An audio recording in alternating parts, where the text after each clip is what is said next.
ભાવનગર જિલ્લા જેલ અધિક્ષક ડીડી પ્રજાપતિએ તારીખ 1/11/2025ના રોજ ભાવનગર શહેરના નીલમબાગ પોલીસ સ્ટેશન ખાતે રાજુ કરપડા તેમજ આમ આદમી પાર્ટીની સોશિયલ મીડિયા ટીમ દ્વારા પ્રસિદ્ધ કરેલ વિડીયો પોતે રાજુ કરપડા જેલમાં હોવા છતાં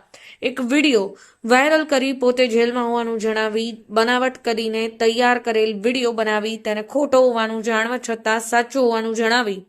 પબ્લિકમાં સાચો હોય તેમ બતાવી રાજુ કરપડા જેલ ગયા બાદ પ્રસિદ્ધ કરી તેના વિડીયોથી ભવિષ્યમાં જાહેર સુલે શાંતિનો ભંગ થાય તેવું આયોજન કરીને જેલ પ્રશાસનની પ્રતિષ્ઠાને હાનિ પહોંચાડી જેલ પોલીસ અને પોલીસ તથા પબ્લિક વચ્ચે રાગદ્વેષ અને વૈમનસ્ય વધે તેવું કૃત્ય કરવામાં આવેલ હોય જે મામલે રાજુ કરપડા તથા આમ આદમી પાર્ટીની સોશિયલ મીડિયાની ટીમ દ્વારા એકબીજાને મદદગીરી કરી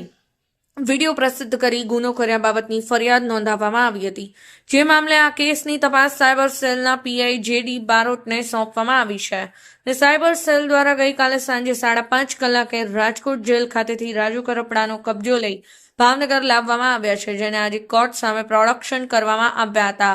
જ્યાં પોલીસે રાજુ કરપડાના 5 દિવસના રિમાન્ડની માંગણી કરવામાં આવી હતી જેમાં રાજુ કરપડાનો જે વિડીયો વાયરલ થયો હતો તે વિડીયો કોણે ઉતાર્યો છે, ક્યારે ઉતાર્યો, ક્યાં મોબાઈલમાં ઉતાર્યો, કોણે વાયરલ કર્યો જેવા મુદ્દે રિમાન્ડની માંગણી કરવામાં આવી હતી પરંતુ કોર્ટ દ્વારા રિમાન્ડની માંગણી નામંજૂર કરવામાં આવી હતી ને રાજુ કરપડાની વકીલ દ્વારા આજે જ તેમના જામીન પણ મૂકવામાં આવ્યા હતા જે મામલે ફિક્સ ફોર હિયરિંગ થયું છે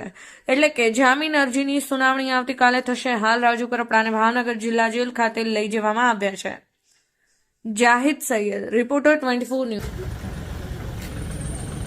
તો આપણે સાહેબ હતા રાજુ કરપડા છે